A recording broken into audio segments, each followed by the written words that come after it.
আবু জাহেল নিজে বলে, খবরদার মুহাম্মদের কথা শুনো না, মুহাম্মদ একটা পাগল।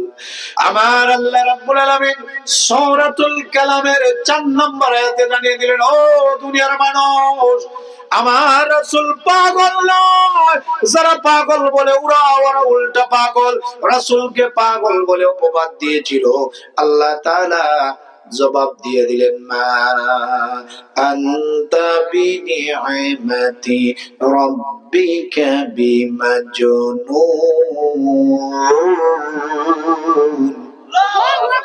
আল্লাহ বলে, রাসূল যারা আপনাকে পাগল বলে, আমি আল্লাহ সার্টিফিকেট দিলাম আপনি আল্লাহ, আমি আল্লাহর অনুগ্রহে পাগল নয়। অর্থাৎ কিয়ামত পর্যন্ত তোমার সঙ্গী সাথীদেরকে পাগল বলবে, তারা যেন তাদের কথার জবাব না দেয়, কারণ আমি ইমানদারের নবীওয়ালা কাজ যারা করবে তাদের কথার জবাবটা আমি দিয়ে দিলাম। এই জন্য দেখবেন আলেমদেরকে বিভিন্ন অপবাদ দেওয়া হয়, কিন্তু যে অপবাদ বাতিলেরা দেয়, এই অপবাদের জবাব আমার আল্লাহ ১৫০০ বছর আগে দিয়ে দিয়েছে। কথা বলেন ঠিক কিনা? যারা ইসলামকে বিনির্মূল করতে চায়, যারা আলেমদেরকে হত্যা করতে চায়, জেলে ভরে রিমান্ডে নিয়ে ফাঁসি দিয়ে যারা ইসলামকে প্রতিহত করতে চায়, আল্লাহ রাব্বুল আলামিন জানিয়ে দিলেন, দুনিয়ার আবু লাহাবের উত্তরসূরিরা ইসলাম এবং আলেমদেরকে ধ্বংস করে কোরআনের আওয়াজকে স্তব্ধ করতে পারবে না। কারণ ওই আলেমদেরকে ধ্বংস করতে গিয়ে তোমরা নিজেরাই ধ্বংস হয়ে যাবে। কথা বলেন ঠিক কিনা? মুসার ধ্বংস কামনা করেছিল ফেরাউন, নিজেই ধ্বংস হয়েছে। নমরুদ চেষ্টা করেছিল আমাদের ইব্রাহিম জাতির পিতাকে মারার জন্য, নিজেই মরেছে। আবু জাহেল, আবু সুফিয়ান, উতবা সাহেব রাসূলকে মারার জন্য পুরস্কার ঘোষণা করছিল। কথা বলেন ঠিক কিনা? কত ধরনের কৌশল অবলম্বন করেছিল, কিন্তু পারে না। আল্লাহ জানিয়ে দিলেন, নবীগণ, যারা আপনার এবং আপনার সঙ্গী সাথীর ধ্বংস কামনা করে, কিয়ামত পর্যন্ত নবীওয়ালা কাজ যারা করবে, তাদের ধ্বংস যারা চাইবে, তাদেরকে ধ্বংস করতে পারবে না, উল্টা নিজেরাই ধ্বংস হয়ে যাবে। কথা বলেন ঠিক কিনা? নিজেরাই ধ্বংস হয়ে যাবে, উল্টা নির্বংশ হবে, ধ্বংস হবে। আপনাকে পারবে না, কারণ রাসূল বলেছেন, জমিনে একজন আল্লাহওয়ালা বান্দা যতক্ষণ পর্যন্ত আল্লাহ, সবাই বলেন আল্লাহ, আবার বলেন আল্লাহ, আল্লাহ, আল্লাহ আল্লাহ জিকিরি করনেওয়ালা থাকবে, ততক্ষণ পর্যন্ত জমিনটাকে আল্লাহ ধ্বংস করবেন না। আমাদের মর্যাদা কত চিন্তা করে। আজকে আমরা আমাদের নিজেদের ঐতিহ্য ভুলে গেছি। আজকে অমুকের আদর্শ, তমুকের আদর্শ, অমুক জিনিস, তমুক জিনিস, অমুক বাবার দল, অমুক নেতার দল, দুনিয়ার কার্যক্রম নিয়ে ব্যস্ত। অথচ কোরআন এবং রাসূলের সিরাত আমাদের কাছে আজও আছে না নাই? কথা বলেন আছে না নাই? কোথায় আমরা, কোথায় আছি? ঈমান এনেছি, আল্লাহ রাব্বুল আলামিন এত বড় সৌভাগ্যবান করেছেন, ঈমানদার হয়েছে, এর চাইতে ভাগ্যের আর কোনো বিষয় আছে? আল্লাহু আকবার। এই জন্য সম্মানিত ভাইরা, নিজেদের পরিচয়টা একটু চিনেন, জানেন। আল্লাহ তাআলা আপনাকে আমাকে কত সুন্দর করে বানিয়েছেন, শ্রেষ্ঠত্ব মর্যাদা দিয়েছেন, মেহেরবানি করেছেন, ভালোবেসেছেন। আজকে আমরা গাফিল হয়ে গেছি। এরপরে মুসলমান ভাইরা, 3 নম্বরে রাসূলের কে তারা বলেছিল নির্বংশ। রাসূলে আরবি যখন মক্কা নগরীতে খাদিজার সাথে সংসার শুরু করে দিলেন, ছেলে সন্তান জন্মগ্রহণ করে মারা যায়। মক্কার মানুষগুলা বলল, মুহাম্মদের নাম বংশ থাকবে না, কারণ ছেলে সন্তান নেই। সবাই মেয়ে সন্তান, ছেলে হওয়ার পরে মারা যায়। এই জন্য তাদের টার্গেট, মুহাম্মদ একদিন নির্বংশ হয়ে যাবে। মক্কার অলিতে গলিতে অপবাদ শুরু করে দিছে। আল্লাহ রাব্বুল আলামিন জানিয়ে দিলেন, নবী গো, তাদের কথার জবাবটাও আমি আল্লাহ দিচ্ছি। ছোট্ট সূরা কোরআনুল কারীমের সবচাইতে ছোট সূরা সূরা কাউসার নাযিল করে নির্বংশ যারা বলেছিল, যারা রাসূলের বংশকে নির্মূল করতে চেয়েছিল, তাদের কথার জবাব আমার আল্লাহ দিয়ে দিয়েছে। ইন্না শানিয়াকা হুয়াল আবতার। হে রাসূল, আপনি নির্বংশ নয়, যারা নিন্দুক, যারা আপনার ধ্বংস কামনা করে, যারা নির্বংশ বলে, ওরাই নির্বংশ। আজও রাসূলের রূহানি সন্তান, রাসূলের উত্তরাধিকারী আজও জমিনে আছে না নাই? কিন্তু আবু জাহাল, আবু জাহেল, আবু লাহাব, উতবা, সাইবা উত্তরসূরি আছে হুজুর? যারা মক্কা মদিনায় গেছেন দেখেছেন, হজের কাজ, উমরার কাজ শেষ করার পরে আবু জাহেলের বাড়িতে টয়লেটে একটু সবাই প্রস্রাব করে। কথা বলে ঠিক কিনা? আল্লাহ জানিয়ে দিয়েছেন রাসূল কিয়ামত পর্যন্ত রাসূলের বিরোধিতা, কোরআনের বিরোধিতা যারা থাকবে, ইসলামকে নির্মূল করতে চাইবে, পারবে না বরং তাই নির্মূল হয়ে যাবে। কথা বলেন ঠিক কিনা? তাকবীর! ইসলামের সূত্ররা।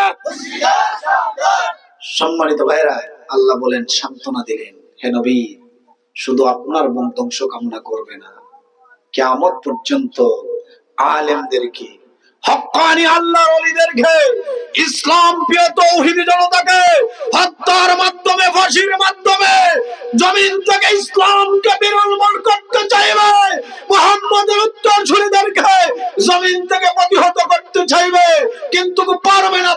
কথা বলেন ঠিক কিনা? রাসূল ১৫০০ বছর আগে জানিয়ে গেছেন, জমিন যতদিন থাকবে হক ততদিন থাকবে, জমিন যতদিন থাকবে বাতিল ততদিন থাকবে। কথা বলেন ঠিক কিনা? আজকে সারা বিশ্বে ২০০ কোটি মুসলমান, এই মুসলমান যদি ঐক্যবদ্ধ হয়ে কোরআনের সমাজ বিনির্মাণের জন্য,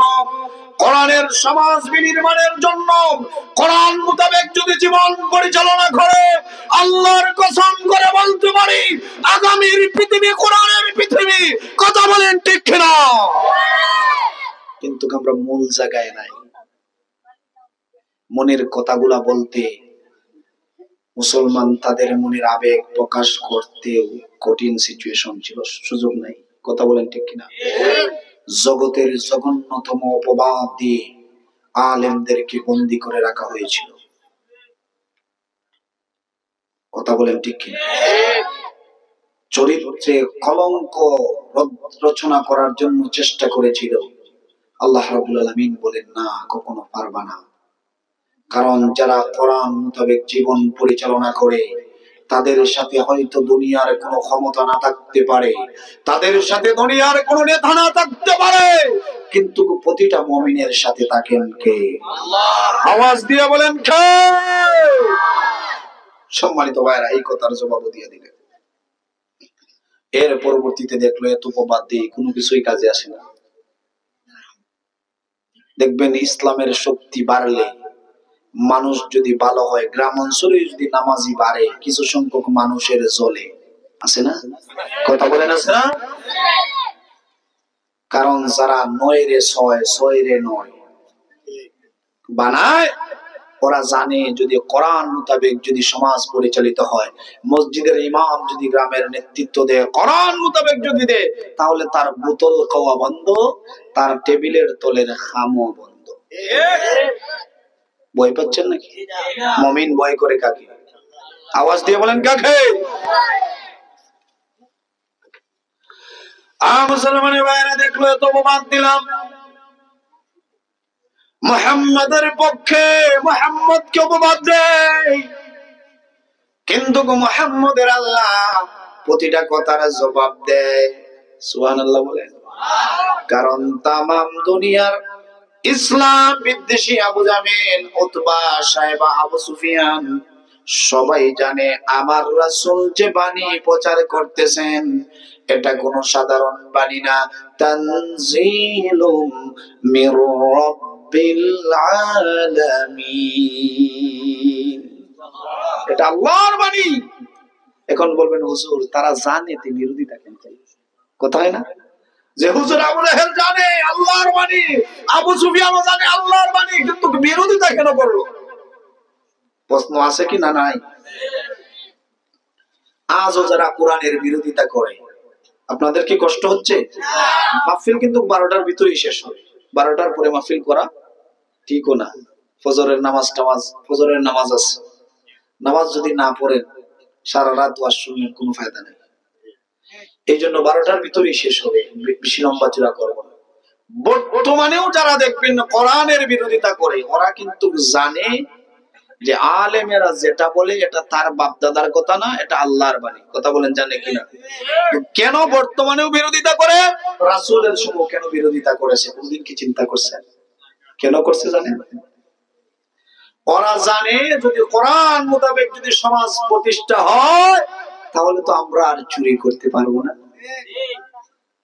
সুদখোর যারা চিন্তা করে আমি তো সুদ খাইতে পারবো না, দুর্নীতিবাদ চিন্তা করে আমি তো দুর্নীতি করতে পারবো না, বিচারে যারা বেজাল করে, অর্থাৎ টাকা গায়ে বিচার করে, ওরা বলে বিচারেও তো বেজাল করা যাবে। কথা বলে এরপরে চিন্তা করে আমাদের ক্ষমতা চলে যাবে। ক্ষমতার ভয় আছে না? যত মারা লাগে মারো, কিন্তু ক্ষমতা জয়, এমন স্লোগানও আল্লাহর জমিনে আমরা শুনছি কি শুনি না? কথা বলেন না। আরে ভাই, বই পান নাকি? ইমানদার তো বই করবে একজনকে, তিনি কে? দ্বীনের জন্য মরতে হলে মরব। সাহাবায়ে কেরাম ঈমান এনেছিলেন, ঈমানের দরজা দিয়ে আল্লাহর রাসূলের কাছে কালেমা পড়ে বায়াতবদ্ধ হয়েছিলেন, জীবন দিয়েছেন, কিন্তু বাতিলের কাছে ঈমান দেয় নাই। ইয়া রাসূলুল্লাহ, প্রয়োজনে জীবন দেব, কিন্তু বাতিলের কাছে মাথা নত করব না। কথা বলেন ঠিক কিনা? এটা হলো মুমিনের চেতনা।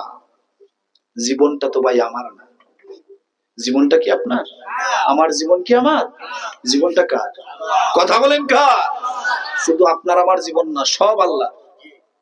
সমস্ত কিছু কার? আপনি আমি তো শুধু আমার আমার করি। একটু দুনিয়াতে তাকান, তাকিয়ে দেখবেন সবাই যার যার কার্যক্রম নিয়ে ব্যস্ত। আল্লাহর কাছে কয়জন আছি? মুসলমান ভাইরা, সবাই আবার চিন্তা করলো, ওই সময়ের মানুষগুলা মুহাম্মদকে হত্যার হুমকি দিলাম, ধ্বংস কামনা করলাম, নির্বংশ বললাম, পাগল বললাম, কোন কিছুতেই কাজে আসে না। যদি এভাবে চলতে দেওয়া হয়, আবু জাহেল বলতেছে আমাদের ক্ষমতার 12টা বেজে যাবে। বর্তমানেও দেখবেন ক্ষমতার বয় চেয়ারম্যানের আছে, মেম্বারের আছে, গ্রামের মোড়লের আছে, হুজুরের আছে, নেতার আছে না নাই? আল্লাহ রাব্বুল আলামিন তাম দুনিয়ার ক্ষমতার জন্য যারা পাগল, তাদেরকে জানিয়ে দিলেন, গোলাম রে, ক্ষমতা সব স্থায়ী, আমি আল্লাহর ক্ষমতা হলো স্থায়ী। আমার আল্লাহ রাব্বুল আলামিন কোরআনুল কারীমে ক্ষমতার নামে একটা সূরা দিয়া দিলেন, যে সূরাটার নাম হলো সূরাতুল মুলক। আমার আল্লাহ জানিয়ে দিলেন, তাবারাকাল্লাযী বিয়াদিহিল মুলক ওয়া হুয়া আলা কুল্লি শাইইন কাদির। আল্লাহ বলেন, দুনিয়ার ক্ষমতাদারেরা শোনো শোনো, সমস্ত ক্ষমতা আমার হাতে, আমার কাছে সবাই ক্ষমতার বয়ে। আবু জাহেল কয় আমাদের ক্ষমতা চলে যাবে, ক্ষমতা টিকাইয়া রাখতেই হবে। কি করা যায়? সামনে হজের মৌসুম আসতেছে, যদি মুহাম্মদ তার বাণী বিদেশি মানুষের কাছে প্রচার করে, তাহলে দেখা যাবে আমাদের চেয়ার চলে যাবে। যে কোনো অবস্থাতে আমাদের চেয়ার আমাদেরকে রক্ষা করতে হবে। মারো, মানুষ কাটো, জেলে বড়, রিমান্ডে দেও, ফাঁসি দেও, কিন্তু চেয়ার আমার দরকার।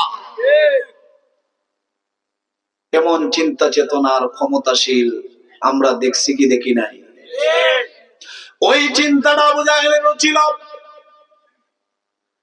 আমার চেয়ার চলে যাবে, কি করা যায়? মক্কাতে প্রতি বছর কাবা ঘর তওয়াফ করার জন্য বিভিন্ন দেশ থেকে লোক আসতো।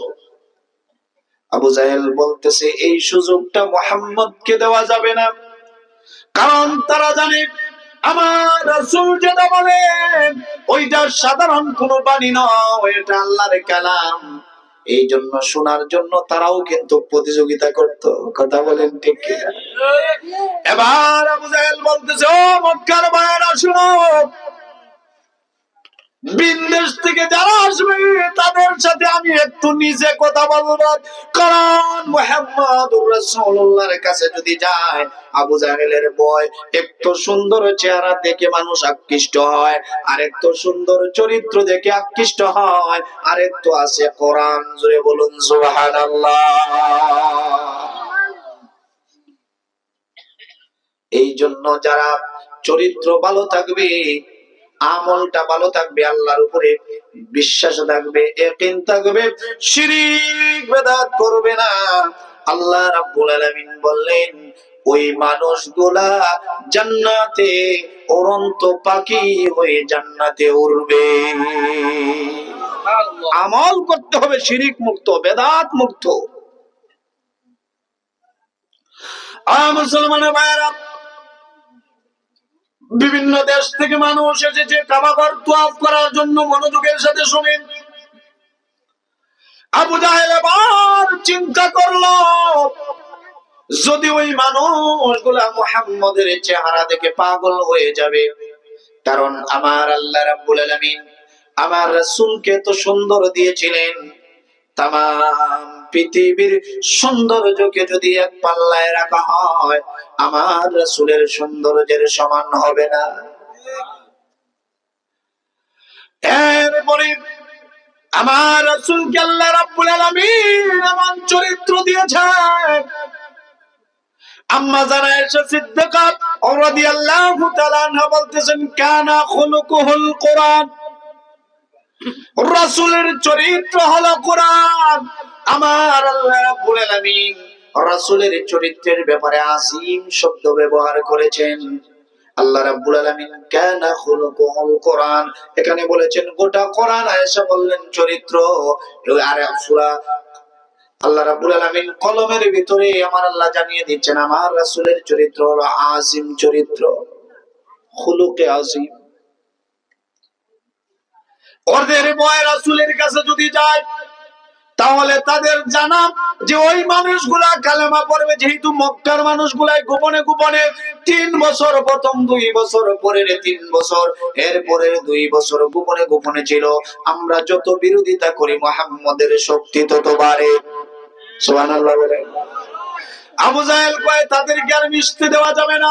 আমার আল্লাহ রাব্বুল আলামিন জানিয়ে দিলেন, দুনিয়ার মানুষেরা, শুধু মুহাম্মদকে আমি এমন চরিত্র দিয়ে প্রেরণ করেছি গোটা মানব জাতির জন্য ওয়াসওয়া করে দিলাম। আমার আল্লাহ রাব্বুল আলামিন কোরআনুল কারীমে জানিয়ে দিলেন, লাকাদ কানা লাকুম ফি রাসূলিল্লাহি উসওয়াতুন হাসানাহ। আল্লাহু আকবার। আমার আল্লাহ রাব্বুল আলামিন বলেন, ও দুনিয়ার মানুষ, তোমাদের জন্য আমার রাসূলকে উসওয়ায়ে হাসানা করে দিলাম, উত্তম আদর্শ দিয়ে প্রেরণ করলাম। আবু জাহেল চিন্তা করেছে মুহাম্মদের যে চরিত্র, যে আদর্শ, আমরা তারে আলামিন বলেছি, বিদেশি মানুষগুলা যদি মুহাম্মদের কাছে যায় তাহলে কালেমা পড়বে, তার কাছে খবরদার মিশতে দেওয়া যাবে না। এরপরে চিন্তা করতেছে মুহাম্মদ যে কথা বলে, আবু জাহেল বলতেছে যে বাণী প্রচার করে, এটা সাধারণ কোনো বাণী নয়, এটা হলো মহাবাণী। এই বাণীটা কার? কথা বলেন কার? মুসলমান ভাইরা, সবাই আবু জাহেল গিয়ে বলে, ও আমার ভাইরা, যারা তোমরা মক্কাতে কাবা ঘর তওয়াফ করার জন্য এসেছো, আমাদের দেবদেবীর পূজা করার জন্য এসেছো, তওয়াফ করার জন্য এসেছো, তোমাদের কাছে আমার একটা আবদার, একটা রিকোয়েস্ট, খবরদার, আমাদের দেশে একটা পাগল আছে, পাগলের কথা তোমরা শুনবা না। বলতেছে খবরদার, মুহাম্মদের কথা তোমরা শুনবা না। সে চিন্তা করছে যদি না শুনে দেখে যদিও আকর্ষণ হয় তাহলে দেখে আবার চলে যাবে। এই জন্য দেখবেন কোরআন যারা সুন্দর করে উপস্থাপনা করে, আল্লামা সাইদি, আল্লামা মামুনুল হক, কাজী ইব্রাহিম, আমির হামজা সহ তাদেরকে বন্দী করে রাখা হয়েছে, কেউ কি হয় নাই? কথা বলেন, হয় কি হয় না? কারণ ওদের অন্তরে ভয়। ওরা যে সুন্দর করে কোরআন উপস্থাপনা করে, 50 বছর কোরআনের পাখি কোরআন বর্ণনা করেছেন। মামুনুল হক যেরকম ভাবে হৃদয়ের স্পন্দনে মানুষের ঢুকে গেছেন, এইভাবে যদি ঢুকতে দেওয়া যায় তাহলে আমাদের চেয়ারের 12টা বাজতে পারে। চেয়ার ভেঙে দিতে পারে, চেয়ার বাঁচাও। ওই সময় চিন্তা করেছে লোকজন তাদেরকে দেখো, কিন্তু শোনার ব্যবস্থা করে দেওয়া যাবে না। সবাইকে গিয়া বুঝাই বলতেছে খবরদার, আমাদের দেশে একটা পাগল আছে, আমার নিজের মানুষ, কাছের মানুষ, আমার ভাতিজা আব্দুল্লাহর বেটা মুহাম্মদ, মুহাম্মদ ইবনে আব্দুল্লাহ, খবরদার তার কথা তোমরা শোনো না। নেতায় আদেশ করলে বর্তমানে কর্মী আছে পাগল হয়ে যায়, কথা বলেন ঠিক কিনা? এখানে অনেক মানুষ আছে, নেতায় যদি হয় জাফরিরে মাঠ খাইলাও দে, পাট খাইল আছে না? নেতা যদি বলে সাইজ করো, সাইজ করে ফেলে। নেতা অন্যায় বললো না ন্যায় বললো, নেতার জন্য বললো না কার জন্য বললো? যুবক তার রক্তের গরমে একবার চিন্তাই করে না। এমন যুবক এই সামাউরা খান দিতে নাই, সব আমার তাহের পরে। কথা বলেন না? ওই সময় নাম্বার 1 নেতা আবু জাহেল বলেছে, কয় নেতা তুমি কইছো এটা তো মানাই লাগবে। নেতা গো তুমি আমাদের এমন নেতা, তোমার জন্য জীবন দিলেইমো। ওই সময় নেতার জন্য জীবন দেয়। আমার সমাজেও এমন মানুষ আছে, আমার আল্লাহ বললেন গোলাম তোর জীবন আমার, তোর মরণ আমার, সমস্ত কিছুর মালিক আমি আল্লাহ। কিন্তু এমন মানুষও আছে নেতার জন্য জীবন দেয়, ইসলামের জন্য জীবন দিতে গিয়ে বিভিন্ন বাহানা করে, আসে না নাই? কথা বলেন, আছে না নাই? কিন্তু জীবনটা দিতে হবে কার জন্য? কথা বলেন, কার জন্য? সম্মানিত ভাইয়েরা আমার, বলতেছে নেতা আপনি বলেছেন আমরা আমল করব, বাবার কথা মানে না, নেতার কথা মানে, এমন যুবক আছে না নাই? অথচ তার বাবার চাইতে তার এই জমিনে দামি মানুষ আর কেউ নাই। মা বাবার চাইতে দামি, মা বাবার চাইতে শ্রদ্ধাশীল, মা বাবার চাইতে সম্মানী সন্তানের জন্য জমিনে আর কেউ নাই। কথা বলেন ঠিক কিনা? আমি হুজুরের ওয়াজ শুনেছি, আল্লামা মতিউর রহমান সাহেব ওয়াজ করে গেছে পিতামাতার করতে।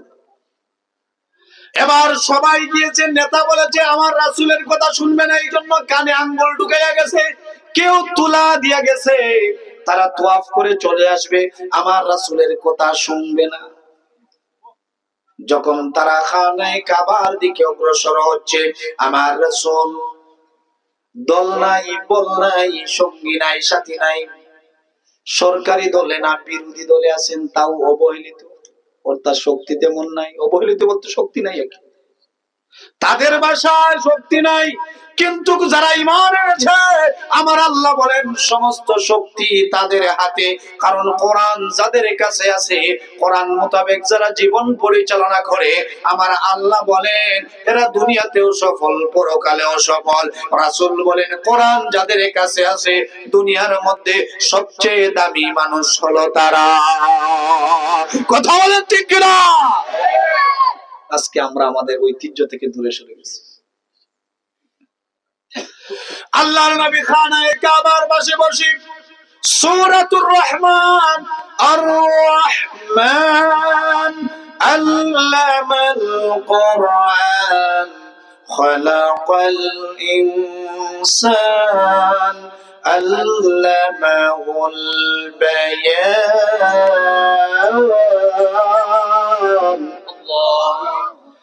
আল্লাহর নবী সূরা রহমান তেলাওয়াত করতেছিলেন, যাদেরকে আবু জাহেল বলেছে মুহাম্মদকে কথা শোনা যাবে না।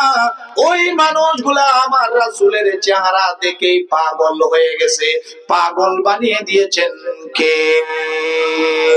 আওয়াজ দিয়ে বলেন কে? এটাও একটা কোরআনের মুজিজা। আল্লাহ রাসূলের চেহারা দেখে তারা পাগল হয়ে গেছে। একজন আরেকজনের কেউ কানের কাছে গিয়া বলতেছে, রাত্রি বেলা আবু জাহেল যারে পাগল বলেছে, পাগলের কোনো চিহ্ন তো পাই না, কারণ পাগলের কিছু আলামত লাগে। কথা বলেন ঠিক কি? কারণ আপনার আমার যদি বেইনে কাজ না করতো, আমার কেউ জাফরি হইতা না, পাগল হইতা। পাগলের কাপড়ের ঠিক থাকে না, চেহারা ঠিক থাকে না, কিন্তু আমার রাসূলের চেহারা ছিল পরিপাটি। আমার রাসূল ছিলেন সুঠাম দেহের অধিকারী। আমার রাসূল ছিলেন দুনিয়ার সর্বশ্রেষ্ঠ এবং নেতাদেরও নেতা, সাইয়্যিদুল মুরসালিন, খাতামুন নবীন, আশরাফুল আম্বিয়া, সাইয়্যিদিনা নবীনা মুহাম্মাদুর রাসূলুল্লাহ সাল্লাল্লাহু। যে রাসূলের মর্যাদার কথা আল্লাহ বলেছেন, ওয়ারাফানা লাকা যিকরাক। আল্লাহু আকবার। রাসূলের মর্যাদা বাড়িয়ে দিয়েছেন কে? সমস্ত নবীদেরকে আমার আল্লাহ নাম ধরে রেখেছেন, ইয়া মুহাম্মদ, ইয়া নূহ, ইয়া মূসা, ইয়া ঈসা। কিন্তু আমার রাসূলকে আল্লাহ নাম ধরে রাখেন নাই।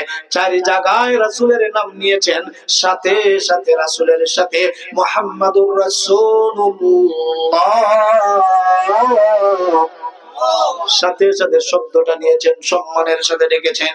কোন জায়গায় দুই তিন জায়গায় ইঙ্গিতে ডাকেছেন, তবে ইয়া মুহাম্মদ বলে ডাকেন নাই। আমার আল্লাহ ডেকেছেন ইয়া আইয়ুহাল মুযাম্মিল, ইয়া আইয়ুহাল মুদ্দাসসির। এরকম ভাবে ডেকেছেন, হে কম্বলাবৃতকারী, উঠো, সাবধান করো। ইঙ্গিতে ইশারায় ডেকেছেন, কিন্তু গিয়া মুহাম্মদ ডাকেন নাই, কারণ রাসূলের মর্যাদা বাড়িয়ে দিয়েছেন কে?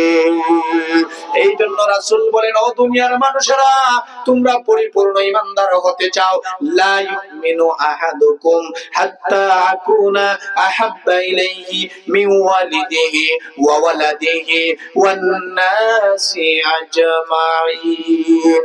জোরে বলুন আল্লাহু আকবার। আল্লাহ রাব্বুল আলামিন বলেন, আল্লাহ রাব্বুল আলামিনের পয়গম্বর রাসূল আরবি বলেন, ও দুনিয়ার মানুষেরা, ততক্ষণ পর্যন্ত তোমরা মুমিন হতে পারবে না, পারবে না, পারবে না, যতক্ষণ পর্যন্ত তোমাদের ছেলে সন্তান, তোমাদের সমাজ, এমনকি দুনিয়ার সব কিছুর চাইতে আমি রাসূলের মহব্বত, আমি রাসূলের ভালোবাসা তোমাদের অন্তরে পয়দা না হবে। ভালোবাসা থাকবে কার? রাসূল আমার ভালোবাসা, রাসূল আমার ভালোবাসা, রাসূল আমার প্রেম বিরহের মূল আলোচনা, রাসূল আমার কাজে কর্মে অনুপ্রেরণা, রাসূল আমার ভালোবাসা, রাসূল আমার ভালোবাসা, রাসূল আমার প্রেম বিরহের মূল আলোচনা, রাসূল আমার কাজে কর্মে অনুপ্রেরণা। ঠিক কি না মুসলমান? রাসূল বলতেছেন, ততক্ষণ পর্যন্ত তোমরা মুমিন হতে পারবে না। এই রাসূলের চেহারা দেখে পাগল হয়েছে, মনে আসেনি? একজন আরেকজনের কাছে গিয়া বলে, এত সুন্দর মানুষ, যে মানুষটাকে আবু জাহেল পাগল বলেছে, আমরা তো তার কাছে পাগলের কোনো চিহ্ন পাই নাই। আমাদের এই বয়সে জীবনে মুহাম্মদের চাইতে এত সুন্দর মানুষ আমরা দেখি নাই। চাঁদের চেয়ে সুন্দর তুমি, নবী আমার কমলে ওয়ালা, চাঁদের চেয়ে সুন্দর তুমি, নবী আমার কমলে ওয়ালা। ঠিক কি না? ওরা একজন আরেকজনের কানের কাছে গিয়ে কথা বলার জন্য যায়, কিন্তু কেউ গেছে কানে তুলা দিয়া, কেউ গেছে আঙ্গুল দিয়া, আঙ্গুলটা সরিয়েছে, তুলাটা সরিয়েছে। আমার নবী মধুর কণ্ঠে কোরআন তেলাওয়াত করতেছেন। আমার আল্লাহ রাব্বুল আলামিন ওই কোরআনের পানি তাদের কান দিয়া ঢুকাইয়া কলিজা পর্যন্ত গেঁথে দিয়েছে, কলিজা পর্যন্ত গেঁথে দিয়েছেন আল্লাহ। আল্লাহ যাকে হেদায়েত দিতে চায় দুনিয়ার কেউ তাকে আটকাইতে পারে না। রাসূলকে বেশি মহব্বত করেছিলেন, সময় কম ভাই আবু তালিব রাসূলের চাচা। উনার মৃত্যুর সময় যখন আসলো, রাসূল বারবার গিয়ে কাছে কালেমা পড়ার জন্য চেষ্টা করেন, কিন্তু আবু লাহাব রেডি হয় কিন্তু পড়ে না। তার বাপদাদার ধর্মের কথা স্মরণ হয় যে আমি বাপদাদার ধর্মের সাথে বেঈমানি করতে পারবো না। রাসূল বলেন একটা বার শুধু পড়েন লা ইলাহা ইল্লাল্লাহ, বাকিটা আমি দেখব।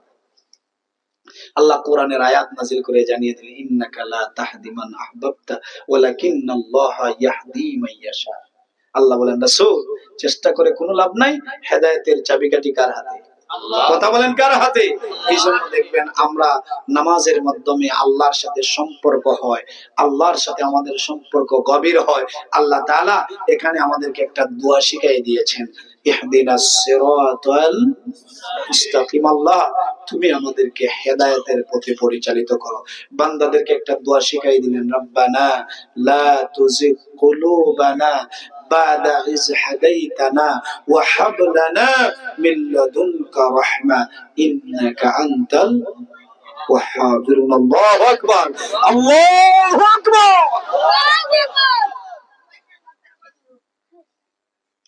আল্লাহ তাদেরকে হেদায়েত দিয়েছেন। যারা তাদের কাছে আবু জাহেল রাসূলকে বিরোধী বানাইতে চাইছিল, রাসূলের কথা থেকে দূরে রাখতে চাইছিল, ওরা বলতেছে ইয়া রাসূলুল্লাহ আমরা যেটা শুনেছি আপনি তো এক নম্বর আবু জাহেল পাগল বলছে, আমরা তো কোনো পাগলের চিহ্ন পাই না। দুই নম্বর আপনি যেটা বলেন সে বলতেছে জাদু, সে বলতেছে কবিতা, কিন্তু আমরা যে বাণীটা শুনলাম এটা সাধারণ বাণী না, এটা মহাবাণী। এই স্বীকৃতিটা শুধু ওরা দিছিল না এর আগে আরো কেউ দিছিল? আরেকটা ঘটনা শোনাই আপনারা। আল্লাহ রাসূল একদিন খানায়ে কাবার পাশে একা বসা, এক সাইডে বসা, আবু জাহেল সহ তার দল ফল এক জায়গায় বসা। আবু মক্কার তখনকার সময় একজন নেতা উতবা ইবনে রবিয়া, উনি আসলেন, এসে বললেন কি করা হচ্ছে? কই মুহাম্মদকে আটকানোর জন্য কত কিছু করি কিন্তু পারি না তো। উতবা ইবনে রবিয়া বলতেছে তাহলে আমার একটা চান্স দাও, দেখি আমি একটু মুহাম্মদের সাথে কথা বলে একটু সমঝোতা করা যায় কিনা। বাতিলের সাথে কি ইসলামের সমঝোতা চলে? কথা বলেন চলে? রাসূল তো ১৫০০ বছর আগে জানিয়ে গিয়েছেন হক যতদিন থাকবে বাতিল ততদিন থাকবে। হকের পক্ষে মুসাইবের উত্তরসূরিরা, তালহার উত্তরসূরিরা জীবন দিবে, বাতিলের কাছে তাদের ঈমান এবং কোরআন বিক্রি করবে না। কথা বলেন ঠিক কিনা? সম্মানিত ভাইরা, আবু সুফিয়ান আবু জাহেল বলতেছে যাও একটা সুযোগ দেওয়া গেল। রাসূল একা একা বসে আছেন, উতবা রবিয়া গিয়েছে, গিয়ে বলে মুহাম্মদ তুমি আমাদের কাছের মানুষ। রাসূলকে ওয়াজ করতেছে, বলতেছে কি তুমি আমাদের নিজের মানুষ, কাছের মানুষ। আমার রাসূলের চরিত্র ছিল শ্রেষ্ঠ চরিত্র, আমার রাসূল ছিলেন উসওয়ায়ে হাসানাতুল। আল্লাহু আকবার। রাসূল করিম সাল্লাল্লাহু আলাইহি সাল্লাম বসতে দিলেন, বসেন। চাচা কি বলবেন বলেন। বলতেছে ভাতিজা তুমি যেটা শুরু করছো এটা তোমার বংশের ঐতিহ্য নষ্ট হচ্ছে, আর আমাদের সাথে তোমার একটা দূরত্ব সৃষ্টি হচ্ছে। কথাগুলো শুনবেন কিন্তু। আসো না একটা সমঝোতা করি। আমি কিছু প্রস্তাব নিয়ে এসেছি, আমি সুযোগ নিয়ে এসেছি আমার নেতৃবৃন্দের কাছ থেকে, তুমি দেখো তো একটু পারা যায় কিনা। আমার রাসূল সবার কথাই শুনতেন, সুবহানাল্লাহ। কথা বলতেন কম, শুনতেন সুবহানাল্লাহ বলবেন না? নিজে যেটা বলতেন ওইটা আমল করতেন। আজকে আমরা যা বলি তা আমল তো দূরের কথা, তার কাছে নেই। যদি আল্লাহ ধরে ছুটারও কোনো সুযোগ, যদি আল্লাহ রহম করে, দয়া করে, মায়া করে, মেহেরবানি করে যেহেতু রাসূলের এই হাদিস একটু আশান্বিত করেছে, এক ভাগ রহমত আল্লাহ দিয়েছেন, 99 ভাগ ভালোবাসা আল্লাহ রেখে দিয়েছেন। এক ভাগ রহমত দিয়ে আল্লাহ বলেন গুলাম তুই ডাক, ডাকলে আমি তোর ডাকে সাড়া দেব। 99 ভাগ রহমত যিনি রাখছেন উনার কাছে কি আমরা দাবি করতে পারি না? কথা বলেন, দাবি আছে না আমাদের? তবে দাবিটা করতে হবে আগে নিজের পুঁজি ঠিক করে, ঈমান ঠিক করে। এখন ঈমানই নাই, আমল যতই করে। মাছ মারা গেছে, আপনাদের এখানে হাওর আছে কোন পাশে? কি হাওর, নাম কি? আচ্ছা, সামাউরা গান্ধী হাওর মনে করে। এনে এক ভাই গেছে মাছ মারতে। উদাহরণটা দিয়ে ঘটনাটা বলেই শেষ করতেছি। যাওয়ার পরে জাল যেটা নিচে, জালটা একটু একটু ছিদ্র ছিদ্র ছিলে আছে, কিন্তু যেটা নিচে মাছ রাখবে, হলই হোক আর সুফরা হোক আর বালতি হোক আর ডেক হোক, এটার তলা নাই, ছিদ্র আছে। অনে বেড়ায় কেউ মারে, মাছ উঠার কথা আছে পাঁচটা, একটা তো বলেনি, উঠে বেড়ায় কষ্ট করে মারে আর তো মারে আর তো মারতে মারতে মারতে মারতে দুর্গা 2-3 ঘন্টা মারি নিছে। একটা তুলাই দিয়া দেখে মাছ একটাও নেই, তলা নাইতে মাছটা বগিলা তখনই হুজুর যেটাতে রাখবে এটাই তো ঠিক না। বুঝাইলাম আপনার ঈমান যদি ঠিক না থাকে আমল যতই করে কাজে আসবে। আর ঈমান যদি পাকাপোক্ত থাকে, শিরিক মুক্ত থাকে, বেদাত মুক্ত থাকে, আমল যদি ইখলাসের সাথে কমও করেন মাফ করে দিতে পারে কে? আওয়াজ দিয়া বলেন কে? রাসূলের কাছে গিয়ে এরকম কথা বলতেছে, ভাতিজা একটু সুযোগ দেও, সমঝোতার জন্য আসছি। রাসূল বললেন, বলেন আপনার কথাগুলো। নাম্বার 1, হ্যাঁ বাচ্চারা কথা বলবে না ভাই, শেষ করে দিচ্ছি। নাম্বার 1, মুহাম্মদ তুমি যে দাওয়াত দিচ্ছ, এই দাওয়াতের মাধ্যমে তোমার যদি অর্থ সম্পদের কোনো আকাঙ্ক্ষা থাকে আমাদেরকে বলো, যতটুকু পরিমাণ সম্পদ চাও সম্পদ দিব। Number 1 offer. আমার রাসূল কি সম্পদের জন্য কাঙ্গাল ছিলেন? আমি জাফরিরে দিলেই নি, কইতাম বাপ রে বাপ যে সুযোগ পাইছি, কইছে আমারে ঢাকা ফ্লোর দিলাইব, এই সুযোগ কি আর হাতছাড়া করা যায়? রাসূল বললেন, বলেন আর কি বলবেন। এটার মাধ্যমে যদি নেতৃত্বের কোনো লোভ থাকে, যদি মন্ত্রণালয় চাও, এমপি হতে চাও, সুযোগ আছে, বিনা ভোটে এমপি হইতে পারবে। ভোট লাগবে না, এমপি বানাইয়া দেব। শুধু এমপি না, মন্ত্রীও বানাইব। হুজুর কও একবার। রাসূল বলেন, বলেন কি চাই? বলে নেতৃত্বে চাইলে আমাকে বলতে পারো, আমরা সবাই এক বাক্যে তোমার নেতা মানব। রাসূল কোনো কথা বলেন না। 3 নম্বরে বলতেছে, মুহাম্মদ যে দাওয়াত শুরু করে দিয়েছো, ওইটার মাধ্যমে যদি মক্কার নারীদের প্রতি কোনো লোভ থাকে বলো, সুন্দরী নারীদেরকে দিব। নাউজুবিল্লাহ বলেন। রাসূল কোনো কথা বলেন না। 4 নম্বরে বলতেছে, মুহাম্মদ তুমি যদি মানসিক ভাবে কোনো অসুস্থতা ফিল করো, মানসিক ভাবে রোগাক্রান্ত হও, আমরা উন্নত চিকিৎসা করাইয়া দিব।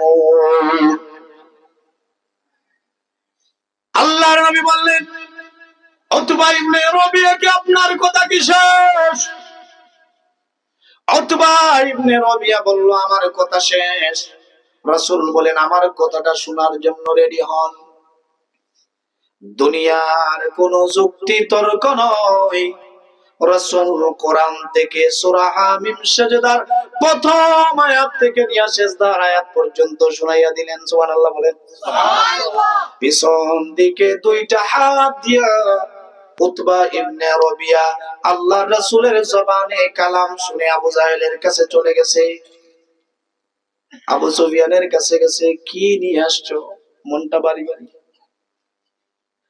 কি হয়েছে? উতবা ইবনে রবিয়া বলতেছে, আমি মুহাম্মদের কাছে প্রস্তাব নিয়ে গেলাম, কিন্তু মুহাম্মদ আমারে যেটা শুনাইয়া দিয়েছে আমার মনে হয়, সে বলতেছে আমার মনে হয় মুহাম্মদের সাথে বিরোধিতা করে কোনো লাভ নাই। মুহাম্মদ যে বাণীর প্রচার করতেছে এইটা একদিন সবার কাছে গ্রহণযোগ্য হয়ে যাবে। এটা সাধারণ কোনো বাণী না, সেটা আল্লাহ তাআলার বাণী। ওই কথা বলতে দেরি হয়েছে, আবু সুফিয়ান আর আবু জাহেল হয়ে বুঝেছি মুহাম্মদ একা পাগল নয়, তুমিও পাগল হয়ে গেছো।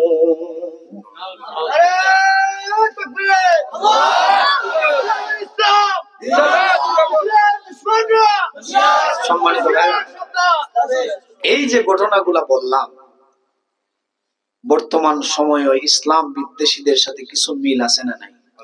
যদি আমার উপরে উপরে কিছু করার নাই, এটা তো আমার বাপ দাদার কথা না ভাই, কথাগুলা কার?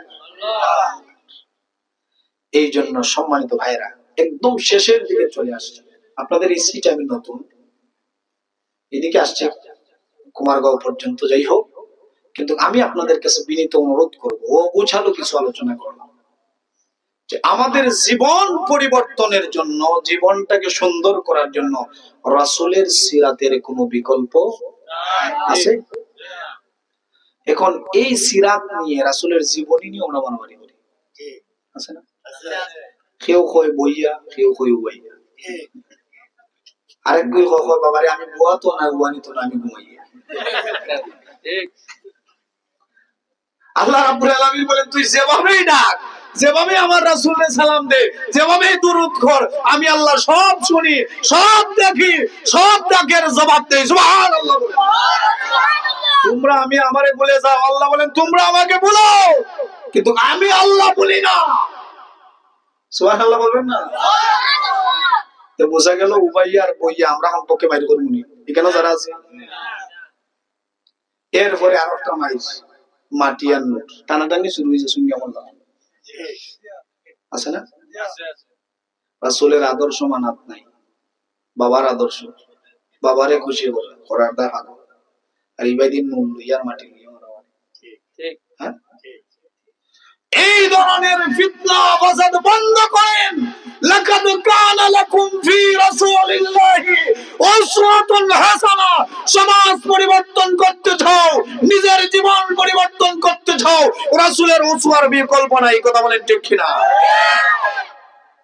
একটা মানুষের দুইটা চরিত্র থাকে, পাবলিক ক্যারেক্টার, পার্সোনাল ক্যারেক্টার। আমার সমাজের যে নেতার পিছনে তুমি ঘুরো রে ভাই যুবক, আল্লাহর কসম, তোমার নেতার পাবলিকের কাছে চরিত্র আসে বলে, পাবলিকের কাছে আসলে সুন্দর সুন্দর কথা বলে। যে নেতার পিছনে তুমি ঘুরো, যে নেতার আদর্শ বাস্তবায়ন করো, যে নেতার সৈনিক দাবি করো, ওই নেতা দিনে এক চরিত্র, রাতে আরেক চরিত্র। কথা বলেন ঠিক কিনা? দিনের বেলা সুন্দর কথা বলে আর রাতের বেলা বোতল নিয়ে পড়ে থাকে, এমন নেতা বাংলার জমিনে নাই। আগামী বছর দাওয়াত দিলে দিয়েন, না দিলে নাই। রাসূল করিম সাল্লাল্লাহু আলাইহি সাল্লাম বলেন, ও আমার সাহাবায়ে কেরাম, আমি নবীর রাতের চরিত্র যেমন তোমরা দেখো, দিনের এটাও যেমন দেখো, উভয়টা মানুষের কাছে বর্ণনা করো। সুবহানাল্লাহ বলেন। বোঝা গেল আমার নবীর দিনের চরিত্র যেমন, রাতের চরিত্র তার চাইতে বেশি সুন্দর। এই চরিত্রবান হতে হলে রাসূলের ওসওয়া মানতে হবে। হযরতে আনাস 10 বছর খাদেম ছিলেন, একটা বার দমক দেন নাই। যায়েদ বিন হারিসা, যিনাকে খাদিজার একজন ভাই উনাকে ভাতিজা উপহার দিয়েছিল, একটা মেলা থেকে ছোট্ট অবস্থায় এনে বিবাহের পরে রাসূলের কাছে উনি দিয়ে দিয়েছেন, রাসূল আপনাকে দিয়ে দিলাম, পালক পুত্র হিসাবে লালন পালন করে যাই। অনেক নাম্বা ঘটনা আছে। এর পরবর্তীতে 15 বছর পরে রাসূল যখন নবুয়ত প্রাপ্ত হলেন, 25 আর 40, তার বাপ চাচা জানলো তাদের যায়েদ হারেসা রাসূলের কাছে আসছে, নেওয়ার জন্য আসছে। এটা বলে আলোচনা শেষ। রাসূলের কাছে বলতেছে, রাসূল বলেন, যায়েদ যদি যেতে চায় আমার কোনো বাধা নেই, আর যায়েদ যদি যাইতে না চায় আমি আবার জোর করেও দিব না। আল্লাহু আকবার। আমি আবার জোর করেও বিদায় করব না। ডাকা হলো যায়েদকে। রাসূল বলেন, ওনাদেরকে চিনো? ইয়া রাসূলুল্লাহ, চিনি, উনি আমার বাবা, উনি আমার চাচা, নিতে এসেছে, চলে যায়। ওনারা যায়েদ বিন হারিসা বলে, ইয়া রাসূলুল্লাহ, ইয়া হাবিবাল্লাহ, আমার বাবা চাচার কাছে আমি যেতে চাই না। আমি আপনার সংস্পর্শ ছেড়ে একটা সেকেন্ডের জন্য চোখের আড়াল হতে চাই না। আল্লাহু আকবার। এখন রাসূল চলে গেছেন। আয়েশা বলতেছেন জীবন্ত রাসূল হলেন কোরআন। জীবন্ত রাসূল কে? কথা বলেন কে? কোরআনটা যদি বুঝেন, কোরআনটা যদি মানেন, রাসূলের পরিচয় পাবেন।